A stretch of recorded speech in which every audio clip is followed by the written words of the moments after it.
नमस्कार, मैं हूं सौरभ शर्मा। प्रधानमंत्री के खिलाफ उनके विरोधी खर्चे पर एक नया पर्चा छाप रहे हैं। एक नया तरीका आज ही मोदी विरोधियों ने निकाला और खासकर कांग्रेस पार्टी की तरफ से एक नया पोस्टर छापा गया। इसमें राहुल गांधी को तो सफेद टी शर्ट में तपस्वी की तरह दिखाया जाता है और नरेंद्र मोदी को सूट बूट पहने हुए, चश्मा पहने हुए दिखाया गया।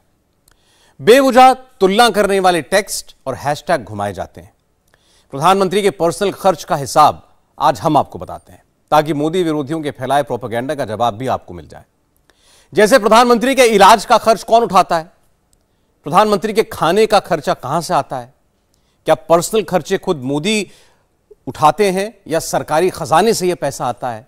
इस पर कोई सुनी सुनाई बात नहीं, सूत्रों के हवाले से नहीं, ऑफिशियल जानकारी, 100% सही जानकारी आपको देते हैं ताकि अनऑफिशियल और सोशल मीडिया से आने वाले अपुष्ट खबरों से आप सावधान हो पाएं और मोदी विरोधियों का यह एजेंडा समझ पाएं। मोदी के खिलाफ बिल्कुल नया पोस्टर, वही पुराना स्लोगन। राहुल की टाइमलाइन पर तो मोहब्बत की दुकान है, लेकिन राहुल की पार्टी की टाइमलाइन पर मोदी के लिए नफरत का फुल इंतजाम है। मोदी के लिए पॉइजन ऑफ हेट्रेड यानी नफरत का जहर जैसा शब्द घुमाया गया। डिवाइडर इन चीफ वाला नैरेटिव एक बार फिर से फैलाया गया। 24 से पहले मोदी पर पर्सनल अटैक इतने तेज क्यों हो गए हैं? मोदी के लिए अपशब्द कहने वालों में होड़ सी क्यों मच गई है? राहुल मेहनती हैं, ठीक है, लेकिन मोदी तो नफरती हैं, यह सब क्यों लिखा जाने लगा है? अब तक 87 नंबर फिर से नोट कर लीजिए। मोदी को उनके विरोधियों की तरफ से दी गई गालियां बहुत जल्द ही सेंचुरी पूरी कर लेंगी, लेकिन आज सवाल सिर्फ मोदी के लिए इस्तेमाल किए गए अपशब्दों का नहीं है।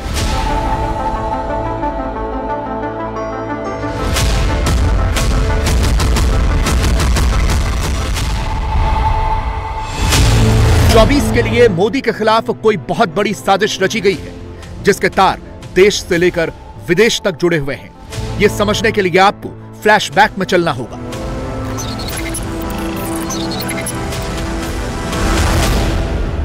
टाइम मैगजीन का मई 2019 का कवर पेज तो याद है ना आपको? कैपिटल और बोल्ड लेटर्स में मोदी के लिए लिखा गया था, इंडियाज डिवाइडर इन चीफ। उस वक्त मोहब्बत बांट रहे राहुल की पार्टी ने इस पोस्टर को खूब घुमाया था। कांग्रेस के बड़े बड़े नेताओं ने भी अपनी टाइमलाइन पर सेम टू सेम वही टेक्स्ट चिपकाया था। तब इंडियन यूथ कांग्रेस ने लिखा था, टाइम मैगजीन ने मोदी को भारत का डिवाइडर इन चीफ कहा और मोदी पर यह टाइटल सूट भी करता है। यह 4 साल पुरानी बात है, मगर 24 के लिए कांग्रेस के इकोसिस्टम ने सेम टू सेम वही स्क्रिप्ट कॉपी कर ली है। मोदी के खिलाफ जो शब्द 19 में लिखे गए, 23 में भी शब्दशः उन्हीं को एक बार फिर से फिट कर दिया गया है। इसके सबूत भी हैं, स्क्रीनशॉट भी है। गौर से पढ़िएगा। कांग्रेस पार्टी से जुड़े इस वेरीफाइड हैंडल ने भारत जोड़ो यात्रा का जिक्र करके अपने ट्वीट में क्या कहा? पहली लाइन से ही क्लियर है, राहुल भारत जोड़ो यात्रा नहीं, मोदी हटाओ यात्रा निकाल रहे हैं। और इसके लिए अंग्रेजी में जिन शब्दों का प्रयोग किया गया है, हिंदी में उसका मतलब है, राहुल की लड़ाई भारत के डिवाइडर इन चीफ के खिलाफ है, यानी इशारा मोदी की तरफ है। सोचिए, इंडियन यूथ कांग्रेस का एक राष्ट्रीय सचिव इंडियाज डिवाइडर इन चीफ वाली स्क्रिप्ट ट्विटर पर लिखता है। इंडियन यूथ कांग्रेस का अध्यक्ष और राहुल का करीबी उसी ट्वीट को रीट्वीट भी करता है। और कैमरे पर आते ही राहुल भी सेम टू सेम उसी टोन में बात करने लगते हैं। यह सिर्फ संयोग नहीं हो सकता, यकीनन 24 वाले बहुत बड़े प्रयोग का हिस्सा ही लगता है। जब से आरएसएस ने इस देश की जो इंस्टीट्यूशंस हैं उनको पकड़ा है, उस दिन से ये लड़ाई राजनीतिक नहीं रही। इसका ये अब दूसरी लड़ाई हो गई है। आरएसएस की पूजा अलग है। आरएसएस चाहता है कि फोर्सिबली उनकी पूजा हो। मोदी जी चाहते हैं, इसलिए वो आपसे नहीं मिलते हैं, कि फोर्सिबली उनकी पूजा हो और देश में सब लोग उनकी पूजा करें। 24 वाली क्रोनोलॉजी समझिए। राहुल को तपस्वी बताकर मोदी को स्वघोषित फकीर वाला ताना, कांग्रेस की टाइमलाइन पर राहुल के लिए भक्त वाला टेक्स्ट, मोदी के लिए अपशब्द। बात यहीं पर नहीं रुकी है। अब राहुल की टी शर्ट को डिफेंड करने के लिए 10 लाख वाले सूट का फेक नैरेटिव फिर से परोसकर 24 का राग अलापा जाने लगा है। मोदी महंगा खाना खाते हैं, विदेशों में समय बिताते हैं, इस तरह की बातें सोशल मीडिया पर फिर से फैलाई जाने लगी हैं। वर्ड बाय वर्ड वही हो रहा है जो 14 में हुआ, जो 19 में हुआ। सब उसी स्क्रिप्ट का हिस्सा है जिसका जिक्र राहुल ने 8 साल में एक बार नहीं कई बार किया। राहुल ने आंकड़े बदल बदल कर मोदी के कपड़ों पर फेक नैरेटिव फैलाया। कुछ सैंपल्स देखिए। प्रधानमंत्री बने, 15 लाख रुपए का सूट उन्होंने पहन लिया। मैंने पार्लियामेंट में कहा, देखो सूट बूट की सरकार है। अब आप मोदी जी की फोटो देखिए, कहीं भी वो सूट नहीं पहनते। अब कहा भैया, लोगों को पता लग गया कि मैं सूट बूट की सरकार चलाता हूं, तो मैं अलग अलग कपड़े पहनूंगा मगर सूट नहीं पहनूंगा। अमेरिका भी गए तो अलग अलग रंग के चूड़ीदार कुर्ते पहने मगर सूट नहीं पहना। मोदी जी अमेरिका जाते हैं, 16 बार अपने कपड़े बदलते हैं। कभी ये सूट पहनेंगे, कभी दूसरा सूट पहनेंगे, कभी पीला कपड़ा, कभी हरा कपड़ा, कभी नीला कपड़ा, गुलाबी कपड़ा, नारंगी कपड़ा। कपड़ों की बात है, जहां तक कपड़ों की बात है नरेंद्र मोदी जी, पूरा देश आपको अपने कपड़ों से पहचानता है। 2 करोड़ रुपए का सूट हिंदुस्तान की जनता ने नहीं पहना था, आपने पहना था। मोदी पर पर्सनल अटैक का यही सिलसिला एक बार फिर से शुरू हुआ है। अगर आप पिछले 24 से 48 घंटों में कांग्रेस के अलग अलग ट्विटर हैंडल्स खंगालेंगे तो सब में एक चीज कॉमन मिलेगी। सबकी टाइमलाइन पर राहुल की टी शर्ट और 10 लाख के सूट वाला टेक्स्ट फिट किया गया है। तो क्या भारत जोड़ो यात्रा में राहुल का टी शर्ट पहनकर घूमना और इन तस्वीरों का सोशल मीडिया पर ट्रेंड होना सब वेल प्लान्ड स्ट्रेटजी है? निशाने पर मोदी ही है, आरएसएस ही है, बीजेपी ही है। लग तो बिल्कुल वैसा ही रहा है। खुलकर न सही, इशारा तो दे ही दिया गया है। इशारे को ना समझे वो ना समझ होते हैं। इशारों को समझाने की जरूरत नहीं होती है। आपके टीवी के दर्शक भी इशारों को समझते हैं, मुझे एक्सप्लेन करने की जरूरत नहीं है। मोदी अपने खर्च पर अच्छे कपड़े पहने तो उसे दिक्कत, मोदी अपने खर्च पर अच्छा खाना खाएं तो उससे दिक्कत। मोदी के दुश्मनों की ये फेक नैरेटिव वाली लिस्ट लंबी है। मोदी के खाने पीने से लेकर उनके कपड़े पहनने तक विरोधी सिर्फ झूठ फैलाते हैं, देश को सच नहीं बताते। सच क्या है, इसका खुलासा एक आरटीआई से हुआ है। आरटीआई में सवाल पूछा गया कि साल 2014 में नरेंद्र मोदी के प्रधानमंत्री बनने के बाद से लेकर अब तक उनके मेडिकल पर कितना खर्च हुआ। इसके जवाब में बताया गया कि पीएम के स्वास्थ्य की देखभाल पर सरकारी बजट का 1 रुपए का भी खर्च नहीं हुआ। पीएमओ की तरफ से बताया गया कि नरेंद्र मोदी के स्वास्थ्य पर देश और विदेश में 2014 से अब तक कोई एक्सपेंस नहीं किया गया। यह भी क्लियर कर दिया गया है कि करदाताओं के पैसे का इस्तेमाल पीएमओ के किसी भी निजी काम के लिए नहीं किया जा रहा। एक लाइन में समझें तो अपने सारे मेडिकल बिल खुद भरते हैं मोदी, देश का पैसा खर्च नहीं करते। यह लिस्ट और भी लंबी है। एक दूसरी आरटीआई से पता चला है कि मोदी अपने खाने का खर्च खुद उठाते हैं, यानी उनके खाने पर भी कोई सरकारी खर्च नहीं होता। मोदी अक्सर गुजराती खाना पसंद करते हैं, बाजरे की रोटी और खिचड़ी उनकी पसंदीदा है। एक और आरटीआई के जवाब में बताया गया था कि पीएम बनने के बाद से लेकर अब तक मोदी ने कोई छुट्टी नहीं ली है। मोदी 24/7 ड्यूटी पर होते हैं, यानी खाने पीने और कपड़ों से लेकर मोदी के विदेशी खर्च तक विरोधी जो झूठ फैला रहे हैं, सारे झूठ एक्सपोज हो गए हैं। जो राहुल गांधी जी ढोंग कर रहे हैं, मैं पूछना चाहता हूं, टी शर्ट पहन के वो भारत को क्या संदेश देना चाहते हैं? क्या सर्दी नहीं है? क्या गर्मी के दिन चल रहे हैं इस समय? क्या और ये भी सही है कि अकेले टी शर्ट में दिख रहे हैं? अगर वाकई टी शर्ट में चलना उचित होता तो उनके साथ चलने वाले कुछ और लोग खाली टी शर्ट में चलते ना आखिर। इसका मतलब टी शर्ट में चलना उचित नहीं है, तभी उनके साथ चलने वाले भी कोट और गर्म कपड़े पहन के चल रहे हैं। तो जो समाज की दृष्टि से उचित नहीं है, मौसम की दृष्टि से उचित नहीं है, उसको दिखावा करना ये हमारी भारतीय संस्कार संस्कृति के विपरीत है। जो राहुल गांधी जी दिखावा कर रहे हैं, इससे उनको कुछ भला नहीं होने वाला, ना उनकी पार्टी को भला होने वाला। अमेठी को जोड़ने की जिम्मेदारी उनके कंधों पर थी, रायबरेली को जोड़ने की जिम्मेदारी उनके कंधों पर थी, कांग्रेस को जोड़ने की जिम्मेदारी उनके कंधों पर थी, गांधी परिवार को जोड़ने की जिम्मेदारी उनके कंधों पर थी। क्या ये कोई जोड़ पाए, कुछ भी जोड़ पाए? तो आज भारत जोड़ो यात्रा पर देशवासी उनके ऊपर कैसे विश्वास करेंगे? जो आदमी अमेठी नहीं जोड़ सका, अमेठी में उनके पिताजी को अमेठी ने सम्मान दिया, उनकी माताजी को सम्मान दिया, उनको सांसद बना के दिया, और थोड़ी सी चोट लगी तो बोरिया बिस्तर उठा के अमेठी को छोड़ के भाग गए। तो अमेठी को तोड़ के चले जाने वाला भारत को जोड़ेगा, कैसे संभव हो सकेगा? कैसे राष्ट्र के नागरिक उनके ऊपर भरोसा करेंगे? तो मैं नहीं मानता कि राहुल गांधी के बस का कुछ है। और मैं तो साफ जानता हूं, जब तक हमारे देश की बागडोर देश के यशस्वी प्रधानमंत्री आदरणीय नरेंद्र मोदी जी के हाथ में है, और उस रथ पर गांडीव लेकर के हमारे देश के यशस्वी गृह मंत्री आदरणीय अमित शाह जी बैठे हैं, तब तक राहुल गांधी का कुछ भी फरेब चलने वाला नहीं है। इनके खून में अंग्रेजियत है,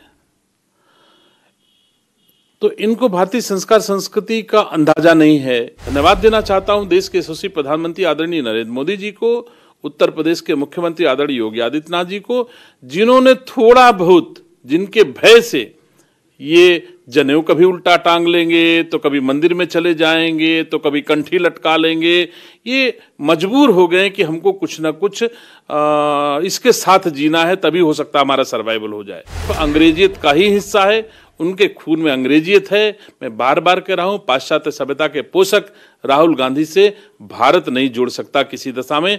भारत की संस्कार संस्कृति आदरणीय नरेंद्र मोदी जी, योगी जी के नेतृत्व में अक्षुण्ण है, और हमारा भारत एक भारत श्रेष्ठ भारत के रूप में स्थापित है, किसी को जोड़ने की आवश्यकता नहीं है। मोदी पर पर्सनल अटैक करके भारत जोड़ने के बहाने राहुल वोट बटोरने तो निकले हैं, लेकिन सच तो यही है कि मोदी से दुश्मनी के चक्कर में नॉनस्टॉप झूठ बोलना, डिवाइडर इन चीफ वाला नैरेटिव सेट करना 19 में भारी पड़ा, और 24 में भी कांग्रेस का यह दांव उल्टा पड़ना तय है। ऐसा कैसे होगा, इसका जवाब खुद मोदी से ही सुन लीजिए। उनके एक युवा नेता हैं, अभी भाषण सीख रहे हैं, ऐसे करते तो वो भी ऐसे करें।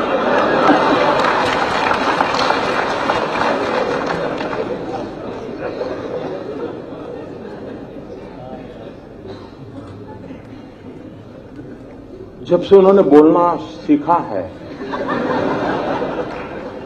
और बोलना शुरू किया है, मेरी खुशी का कोई पार नहीं है।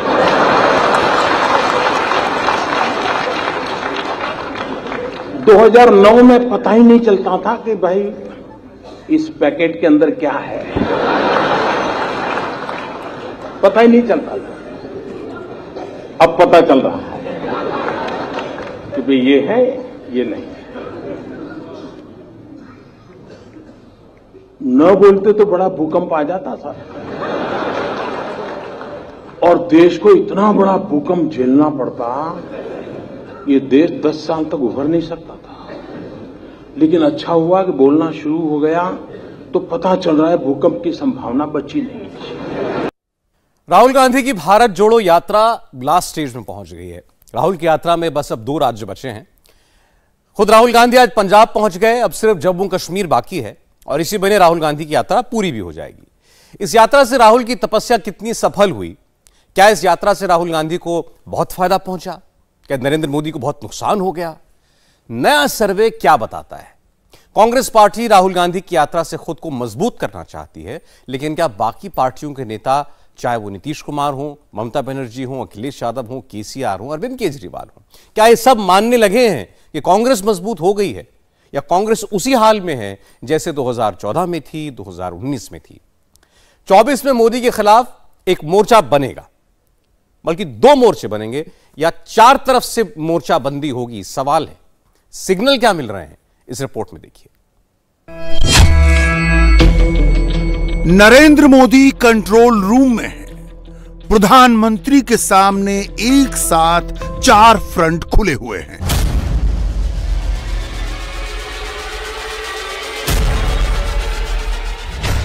जोशीमठ को बचाना प्राइम मिनिस्टर की first and top most priority है।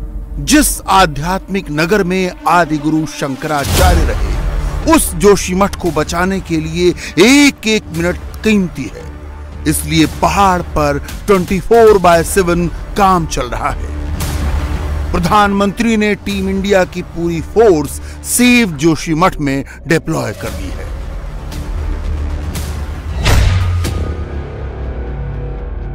एनडीए में NIDM, NDRF, IIT Roorkee, Wadia Himalaya भूविज्ञान संस्थान, भारतीय भूवैज्ञानिक सर्वेक्षण, राष्ट्रीय जल विज्ञान संस्थान, केंद्रीय भवन अनुसंधान संस्थान और सीमा प्रबंधन विभाग।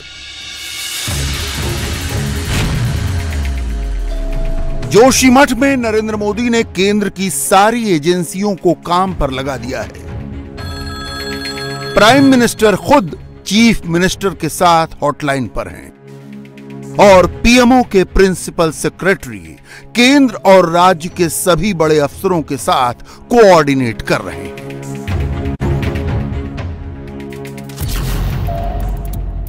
बुधवार 11 जनवरी को मोदी सेंट्रल कैबिनेट की मीटिंग करेंगे। शुक्रवार 13 जनवरी को नरेंद्र मोदी काशी में गंगा क्रूज का उद्घाटन करेंगे और अगले हफ्ते 19 जनवरी को नरेंद्र मोदी सिकंदराबाद जाकर वंदे भारत प्रोजेक्ट की नेक्स्ट ट्रेन को ग्रीन सिग्नल दिखाएंगे। क्या मोदी हर काम चुनाव के लिए करते हैं? क्या वंदे भारत नरेंद्र मोदी का पॉलिटिकल प्रोजेक्ट है? इसकी चर्चा आगे करेंगे। पहले आपको राहुल गांधी की पॉलिटिकल यात्रा में ले चलते हैं। भगवा पगड़ी बांधकर राहुल गांधी अमृतसर के स्वर्ण मंदिर में मत्था टेकने पहुंचे।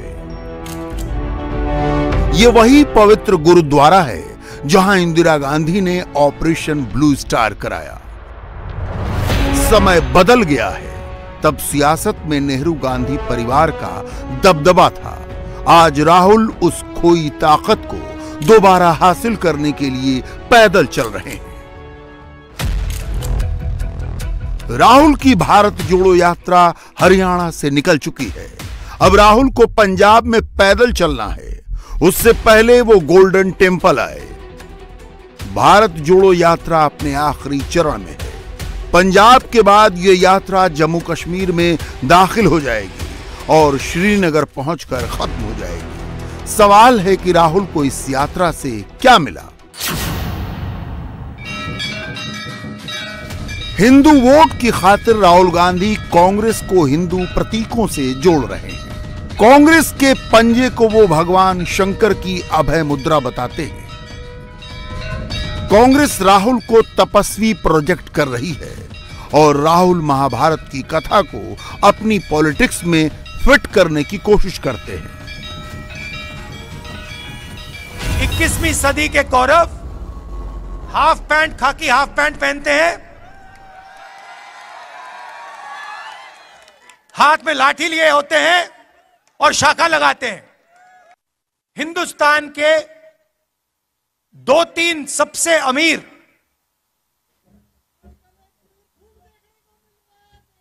अरबपति कौरवों के साथ खड़े हैं। पांडवों ने भी, आप याद रखिए, पांडवों ने भी अन्याय के खिलाफ काम किया था। पांडवों ने भी नफरत के बाजार में मोहब्बत की दुकान खोली थी। आरएसएस और बीजेपी के लिए राहुल गांधी की लाइन दिनों दिन हार्श होती जा रही है। सवाल है कि क्या राहुल 24 से पहले नर्वस हो रहे हैं या कोई दूसरी स्ट्रेटजी है? जिस तरह से राहुल गांधी ने बयान दिया है, तो इसका मतलब है कि अब कांग्रेसी हर हर महादेव और जय सिया राम बोलेंगे।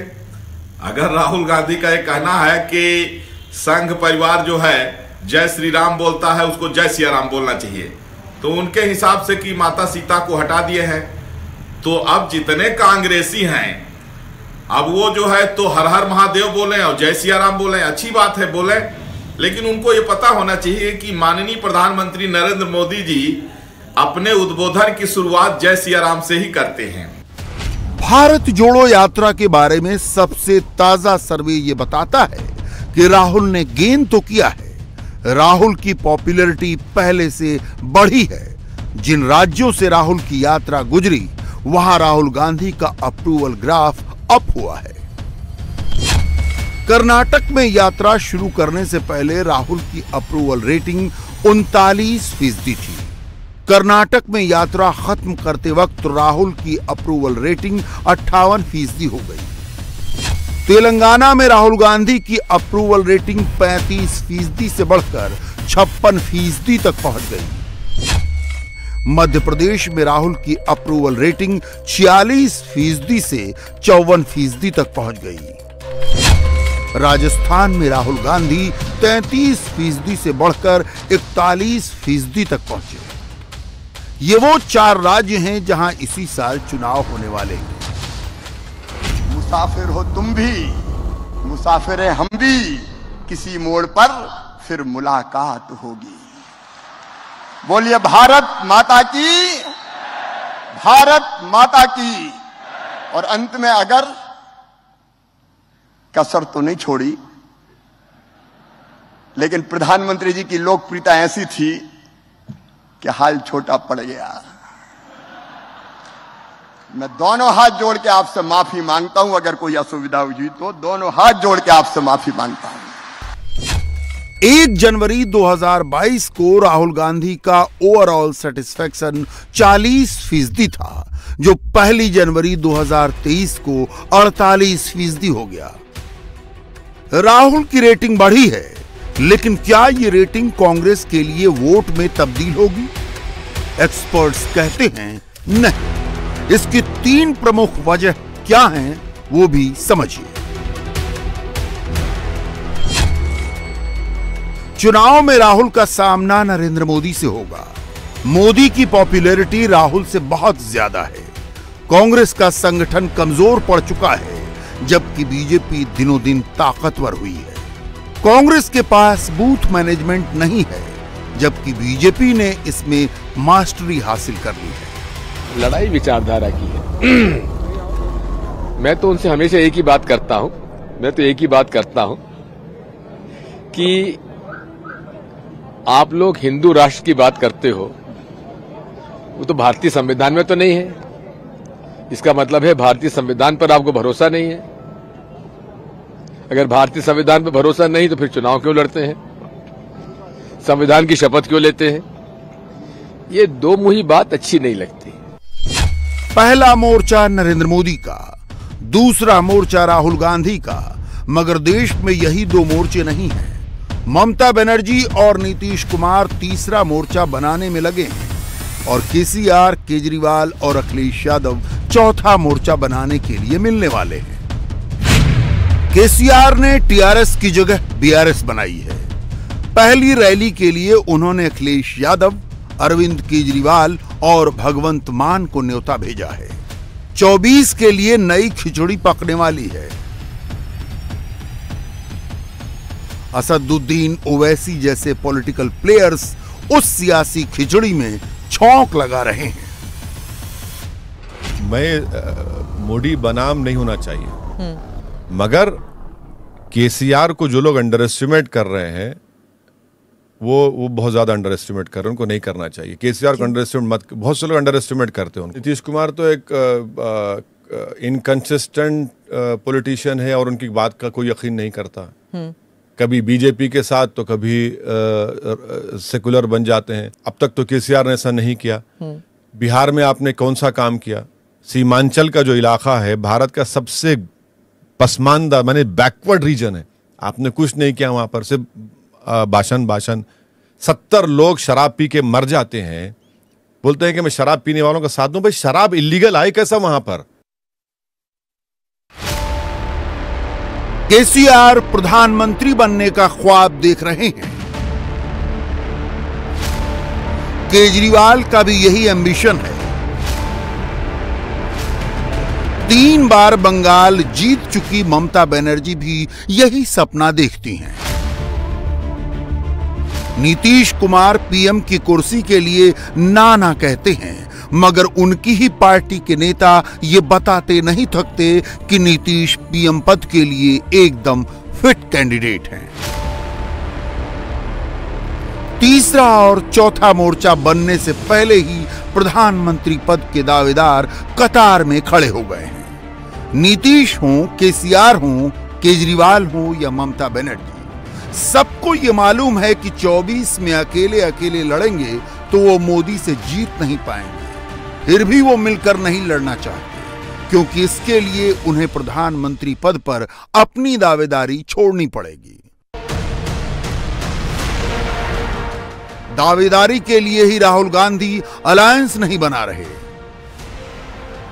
अब आपको दिखाते हैं कि मोदी क्या कर रहे हैं। नरेंद्र मोदी 19 जनवरी को सिकंदराबाद से विशाखापत्तनम के बीच चलने वाली वंदे भारत एक्सप्रेस ट्रेन को हरी झंडी दिखाएंगे। यह हिंदुस्तान की 8वीं वंदे भारत ट्रेन होगी।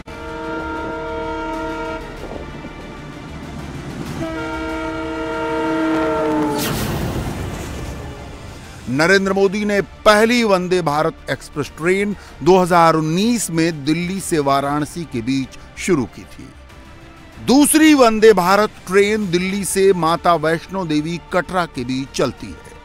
तीसरी वंदे भारत ट्रेन मुंबई सेंट्रल से गांधीनगर के बीच चलती है। चौथी वंदे भारत एक्सप्रेस ट्रेन हिमाचल के ऊना से चंडीगढ़ होती हुई नई दिल्ली पहुंचती है। 5वीं वंदे भारत ट्रेन चेन्नई, बेंगलुरु और मैसूर रूट पर चलती है। 6ठी Vande Bharat express train Bilaspur, Nagpur route पर शुरू हुई है। 10 दिन पहले ही मोदी ने हावड़ा, न्यू जलपाईगुड़ी के बीच 7वीं वंदे भारत एक्सप्रेस ट्रेन शुरू की। 8वीं वंदे भारत एक्सप्रेस ट्रेन सिकंदराबाद और विशाखापट्टनम के बीच चलेगी। 200 किलोमीटर प्रति घंटे की स्पीड और world class passenger facility. Bharat में बुलेट ट्रेन चलना भी बाकी है। उससे पहले नरेंद्र मोदी ने वंदे भारत एक्सप्रेस के जरिए हिंदुस्तान को ट्रेन में सफर करने का नया एक्सपीरियंस दिया है।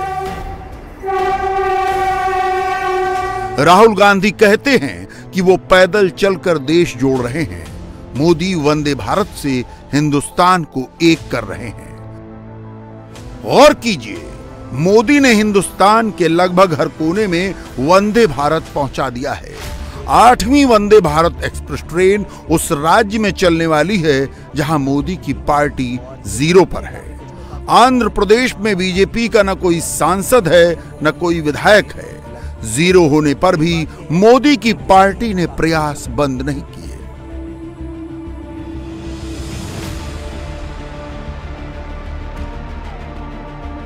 आंध्र प्रदेश में नए अलायंस बन रहे हैं।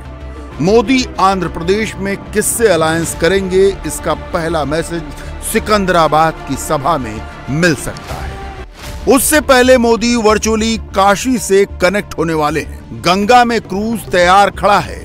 काशी के किनारे टेंट सिटी रेडी है। बनारस में मोदी का इंतजार हो रहा है। विरोधियों को इसी में सियासत का मौका दिख रहा है। मोदी का क्रूज काशी से खुलेगा तो असम के डिब्रूगढ़ की ओर बढ़ेगा। यूपी, बिहार, बंगाल और असम के बीच व्यापार का नया मार्ग खुलेगा।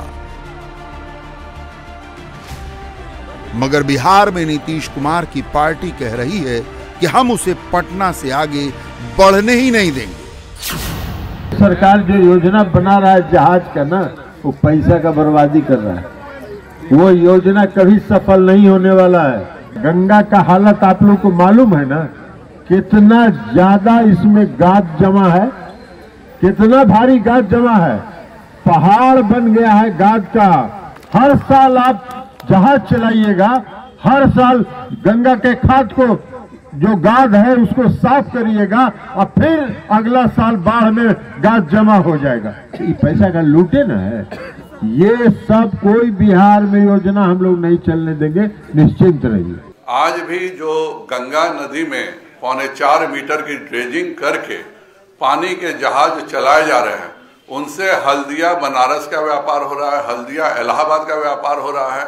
आपके यहाँ जो होना है आप खुद उसकी कोई चिंता नहीं करें। हमारे यहाँ व्यापार बढ़ाइए, उद्योग बढ़ाइए। हल्दिया से बिहारियों का सामान जाने में सीधे 20% कॉस्ट लगेगा अगर वह नाव के माध्यम से जाता है। लेकिन न इनको जानकारी है कि क्या हो रहा है, अपने तो कुछ करेंगे नहीं, और केंद्र सरकार अगर कोई जलमार्ग बनाएगी तो आप बनने नहीं देंगे। ललन सिंह जी को क्या दिक्कत है यह केवल ईश्वर जानता है। राहुल गांधी जब पंजाब से जम्मू कश्मीर की ओर बढ़ेंगे तो कश्मीर को फिर से हेडलाइन में लाएंगे। फारूक अब्दुल्ला यूपी आकर राहुल से गले मिले थे। राहुल के श्रीनगर पहुंचने से पहले उमर अब्दुल्ला ने फिर से 370 का पिटारा खोला है। 2019 में बाकी मुल्क के साथ वादे हुए थे, वो वादे अधूरे रह गए। 5 अगस्त 2019 अगर आपको याद होगा, उस वक्त सारे मुल्क को ये कहा गया था कि कश्मीर में अगर बंदूक है तो उसकी वजह 370 है, और 370 जाते ही बंदूक का जो है असर कश्मीर में आपको दिखना जो है वो कम होगा। लेकिन जाहिर सी बात है कि वो हकीकत नहीं है। जिस तरह के हमले हमने पिछले दिनों रजौरी में देखे, जो वादी कश्मीर में हालात हैं, जिस तरह सिक्योरिटी फोर्सेस के जो नंबर हैं उनको बढ़ाए जा रहे हैं, हालात जो हैं वो पूरी तरह से अभी काबू में नहीं है। नया साल शुरू होते ही पिछले 10 दिनों से जम्मू कश्मीर से क्या खबरें आ रही हैं। खबर आई राजौरी में हिंदुओं की टारगेट किलिंग की, खबर आई मकान में विस्फोट की, मासूम बच्चों के मरने की, आधार कार्ड देखकर हिंदुओं की हत्या की, खबर आई कि दिल्ली में बैठकों के दौर चल रहे हैं, एनआईए ने जांच अपने हाथ में ले ली है। खबर यह भी आई कि बॉर्डर पर विलेज डिफेंस कमेटी को हथियार दिए जा रहे हैं। यह खबर अधूरी है। इन लोगों के पास हथियार तो पहले से ही थे, तो फिर असली खबर क्या है? बॉर्डर पर क्या हो रहा है जिसने घाटी में छिपे आतंकियों से लेकर पाकिस्तान में बैठे उनके आकाओं तक को हिला दिया है? राजौरी जैसा प्लान बनाने वाले दहशतगर्द क्यों दहशत में हैं? एक एक डिटेल इस रिपोर्ट में देखिए।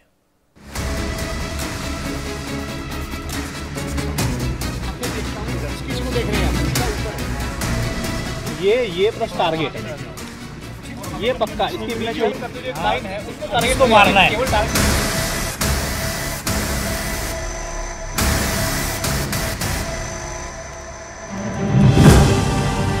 जम्मू कश्मीर में आतंक से निपटने के लिए विलेज डिफेंस कमेटी के गार्ड्स तैयार किए जा रहे हैं। सीआरपीएफ वीडीसी के गार्ड्स को हथियार चलाने की प्रॉपर ट्रेनिंग दे रही है। मेरी आंखें सीधा देखती हैं और हमारी जो राइफल है वो कंधे पे होती है। इसके और इसके बीच में कम से कम 4-6 अंगुल का अंतर है। जो आंखें देख रही हैं वो बैरल नहीं देख पा रहा भाई, पर आंखें हमारी सीधी देख रही हैं जिस किसी को देख रहे हैं हम, और हमारी जो राइफल है वो किसी को नीचे देख रही है। कैसे निशाना लगाना है, कैसे टारगेट को हिट करना है, खुद को कैसे सिक्योर करना है, हर वो टेक्निक जो दुश्मन से मुकाबला करने के लिए जरूरी है, विलेज डिफेंस कमेटी के मेंबर्स को सिखाई जा रही है। ये बहुत ही काबिल तारीफ लोग हैं, और अगर समय आने पर ऐसी कोई नौबत आई तो इनको उम्र की तरफ न जाएं, ये अपना वर्क पूरा करेंगे। इनको केवल हथियार इशू कराए गए थे, इनके पास प्रशिक्षण की बहुत सारी कमी है, और हमारे साथ रहते रहते ये सारे उस प्रशिक्षण के लेवल पर आकर के उनको इतना मुहैया करा देंगे प्रशिक्षण कि ये एनिमी से अपना मुकाबला कर पाएंगे। राजौरी में टारगेट किलिंग की घटना के बाद वीडीसी के गार्ड्स को प्रॉपर ट्रेनिंग देने का स्पेशल असाइनमेंट सीआरपीएफ को मिला है, और अब सीआरपीएफ इन गार्ड्स को दुश्मन से लोहा लेने के लिए प्रिपेयर कर रही है। जो लेटेस्ट इंसिडेंट हुए हैं उसके चक्कर में यहाँ पे राजौरी में हमें यहाँ नई पोस्टिंग दी गई है, और साथ में हमें ये भी टास्क दिया गया है कि जो यहाँ के वीडीसी मेंबर हैं, जो विलेज सुरक्षा समिति के मेंबर हैं, तो उनको हम ट्रेन भी कर सकें ताकि अगर आवश्यकता पड़ती है तो ये भी विपरीत स्थिति में रिटेलिएट कर सकते हैं। प्रॉपर ट्रेनिंग के बाद वीडीसी गार्ड्स के अंदर कमाल का जज्बा है। बहुत अच्छी तरह से ट्रेनिंग दी है सीआरपी वालों ने। सीआरपीएफ का तरफ से सब कुछ हो रहा है हमारे, लेकिन हम देश के लिए बहुत तैयार हैं। हम कुर्बानी दे देंगे, ऐसी कोई बात नहीं है। और तैयार भी मिलने चाहिए इधर बीडीसी वालों को। और हमारे को जो यहाँ सीआरपी साहब ने जो हमें ट्रेनिंग का तरीका सिखाया है वो बहुत अच्छा है, वो इसकी हमें ज़रूरत भी है।